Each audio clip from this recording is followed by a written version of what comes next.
Well, hello everybody, and thanks for joining me back at the Safe and Sound Texas Audio Excursion. I've got part 2 of my interview with Bernie Grundman ready for you, and I want you to know that I'm really glad for the comments and feedback I got on part 1. Thank you very much, and I hope that you find some of this just as interesting. I don't know whether there's many that, I know there's some that I really did do major equalization on. There have been some, though, where I put them up and I say, well, you can get a lot more out of this.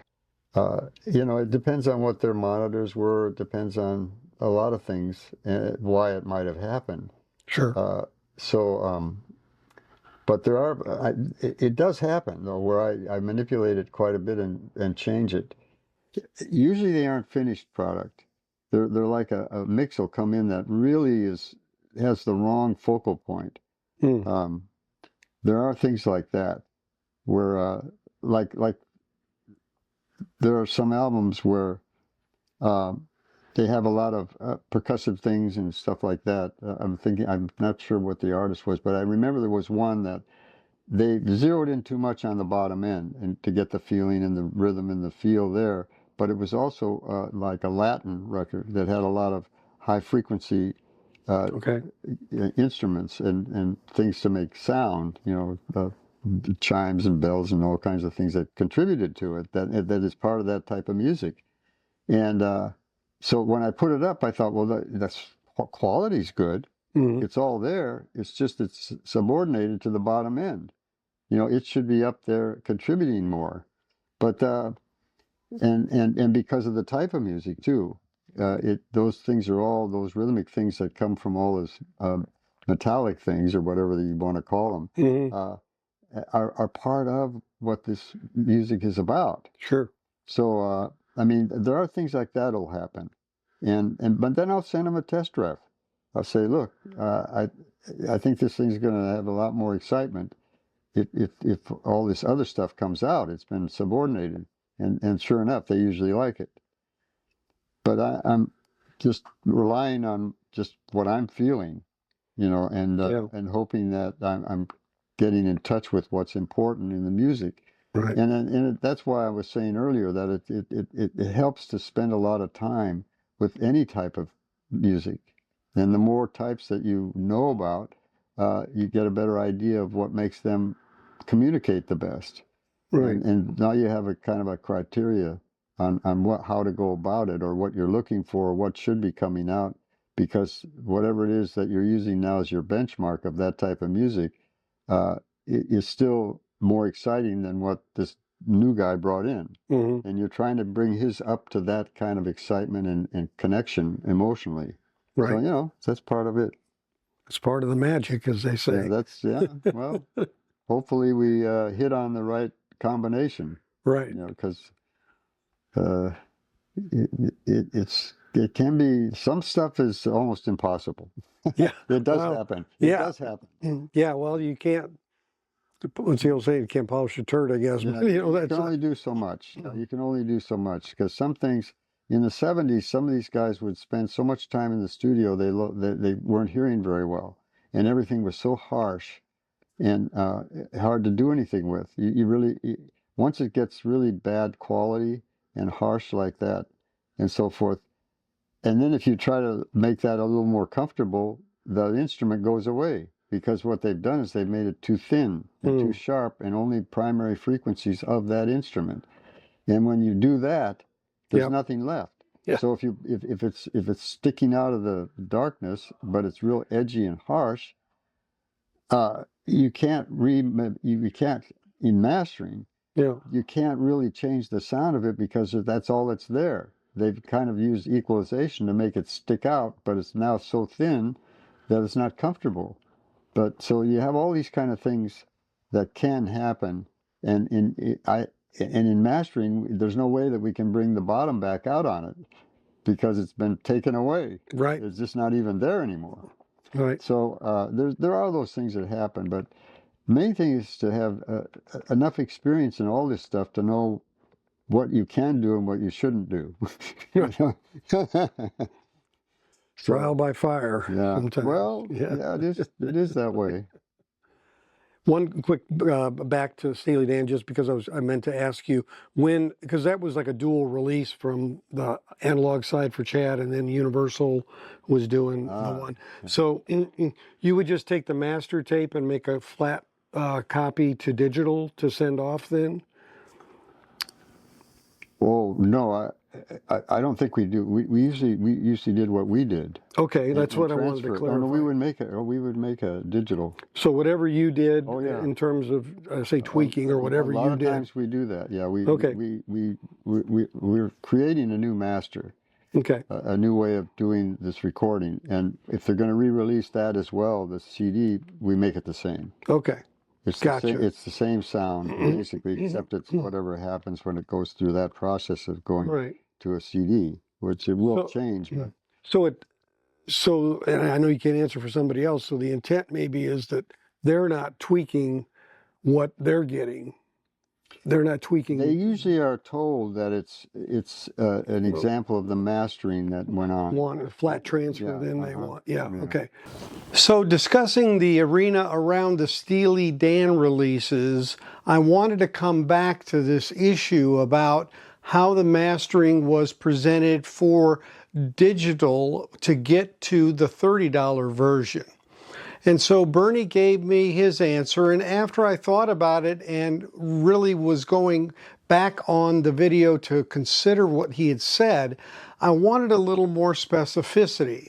And so what I was told was that, in fact, the original releases of the first 4 or 5 albums that came out in the series were mastered by Bernie and then sent to Alex Abrash for most of these. One of the cuts, the cut for Countdown to Ecstasy, was actually cut by Daniel Krieger at SST in Germany.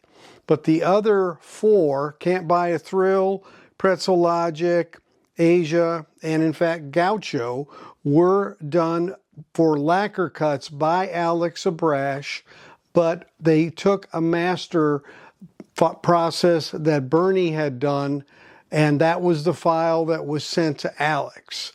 Now, the last 2 that were released, Katie Lied and Royal Scam, were actually then sent to Sterling, and they were mastered and cut by Joe Nino Hernes. So there was a change there toward the end. There was an article in the Tracking Angle by Michael Fremer about how much better Katie Lied was than the previous releases, and he believed that that was a testament to Sterling doing that mastering. And then Sterling, in fact, did the last one that came out, Royal Scam, which was also better. I had an issue with the first digital releases that had come out. Some people disagreed, but that was my opinion. So I can see why this changed, and I can also see why Bernie had talked about the fact that he had been sending them a mastering process that he had done on digital. Now, the ones that were done at Sterling were flat transfers.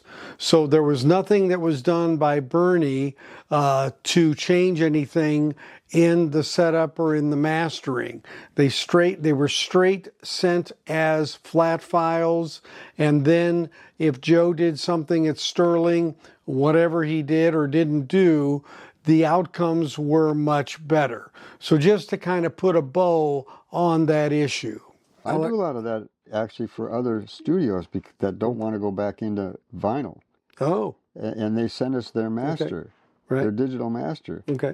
Because it's so complicated to do vinyl that they don't even want to get back in it. People that were in it, they don't want to. When it came back and started to get popular again, they don't want to put in all that equipment, and it's much more complex than digital stuff. Sure. Because it's got all this mechanics, and it's got all this things that have to be working mechanically so that the groove is formed right, it's spaced right, it's got and it's all automated, and it's all computerized, and it's got all these different functions that can actually get out of alignment. So we don't want that to happen. So, But usually, yeah, those if we're remastering something and for vinyl or whatever, there's only a few things we might change. But if they're going to make CDs, they want it to go to a plant that's just going to take whatever we give them Sure. and make the CD, or we'll even make the file. A lot of times we make the file for them. We make the CD file. Okay. And or whatever file they want, we'll do an EQ'd, but that's what it says on the box. And this is an EQ'd version, the final version, or whatever you want to call it. And so and we get those too from other mastering studios. Oh, okay. They'll send a copy of what they did and what was approved by the producer of that, whatever it was. Right. Whoever it was, we don't even know. Sometimes we'll get something. All they want us to do is transfer it to the lacquer, the way they did it, and that's what we do. That's a service we give. They know that our system is going to match, at least on the lacquer, exactly what they sent us. Sure. And that's why they send them. We get a lot of stuff from all these other mastering places that don't want to get back into disc cutting because it's got a lot of potential flaws and problems and things that have to be looked after all the time. So and that's one of our specialties anyway. So people know that if they send their recording to us, the vinyl will sound like what they send us. Got it. And the only thing that's a little different is that we don't have to use any correction that we might have used to do but this would be more for CDs, but sometimes we do it a little bit different that way and let them do something on the other end. Because if it's going to be some kind of transfer that is a little, doesn't need to be cleaned up in any way, then we won't do anything to it at all. If we think something needs to be done that's a little off, we might ask them about it. We might talk to them about it. Say, well, I think this recording would probably be better on a disc if we didn't have quite this much bottom, because it gets a little less bright or open or detailed sometimes when it's a full 3-step process. And it would be maybe a little more open, sounding more like actually what the digital sounded like or what the original sounded like. So there are a little bit of losses that way, in that things aren't quite as detailed when you get a final pressing. So if they send us over their digital, and they've even lost a little bit by doing that. So we do look at it overall and think, well, it might be good to open this up a little bit, just to have, because it's going to close back down when they press. I see. Do you find that digital, when you get it and you're processing, that there's limits or things that you kind of go, boy, I wish I could squeeze a little more out of this? That's right. Maybe I get with analog tape, but I don't. Well, digital stuff can have signals that you can't really easily put on a disc, because the only limitation there is peak level in digital. Right. One thing about digital is you can put, if you don't clip it by hitting the ceiling with level, you can put anything on there you want. It doesn't matter. Right. It won't distort. I mean, you might have it in your system, but it probably will give you a copy of what you're sending it. The only problem is, can you play it back on a disc? Because some of those things have so much energy in the extreme top end that most cartridges cannot follow that signal. So that's one thing that we also test for. We try to correct. We have custom made what we call de-essers, but they're really things that just we can adjust them to subdue a little bit of these peaks that might happen on a cymbal crash or something like that we know isn't going to track well on a cheaper or mid quality playback turntable. Yeah, because all these cartridges, that's the hardest thing for them to track, is high frequencies, sibilant S's, cymbal crashes, all this kind of stuff, because that's where the energy is. The RIAA curve boosts the top end. so that it can roll it back off when you play it back and cut down on the surface noise of the vinyl. It was originally decided in 1949 when they developed the 33 1/3 disc, and they needed to go way down in level compared to 78s, way down in level, and they had to find ways of having a recording curve that would, when it does do the reciprocal, it's actually taking down the top end and becoming like a noise reduction. So it's kind of for noise reduction. But when you record it, that high frequency that was maybe really loud on say a digital thing is really way up there in power. Yeah, because there's no RIAA curve thing going on there at all. So well, but it puts that in. The cutting system puts that in. Oh, even on when you're cutting a record, yes. When you're cutting the record, yeah, when you're cutting the record, yes. I mean, if you listen to what's really on the disc, on a vinyl disc, what you find is that it sounds like a tin can. There's no bottom; it's all top, and that's why when you play it back, you have to have the RIAA curve. The bottom end is boosted, and that was done. It was rolled off, so that you could. That's what takes up the most space on a disc, is the low frequencies. So they rolled that way off. So they were trying to get more time on each side of an LP, right? So for classical music and things like that. So that curve is a curve that you can cut it. It's an easy curve to manipulate to make in a playback system. It's just rolling off the bottom, boosting up the top. Okay, so both of those things work toward making the disc take more time. So now the bottom's rolled off. That takes the most space on a disc because it's got a lot of lateral in it. And then the top is boosted up so that when you lower it down on the curve, all of any noise or something on that disc, like surface noise and all that, goes down. It's a noise reduction system in a way. Right. And but the curve, when you just listen to it without any correction, is sounds terrible. But it made it possible to go down in speed too. From 78, you went way down in speed, and you were able to get a lot of time on. I mean, I've cut up to 35 minutes a side on a disc with all the automation we have now and the ability for the cutting system to change its depth depending on what it needs to shape the curve. There's all this manipulation that goes on mechanically that has to be all aligned and made so that you don't have skipping problems and when you're playing it. But if you have a big crescendo or something, a rotation before that big crescendo, you see the move, the lathe can be instantaneous. That has a special motor on it, and it moves just before that happens and cuts deeper if it needs to, and it does all these manipulations before that area comes in, so that it'll accommodate it, and it'll cut it, and then it goes right back to where it was, and so it's trying to save space all the time. So they were trying to make like classical music so that they could put symphonies on the vinyl. But they couldn't do that before. Right. They had multiple discs even, 78s.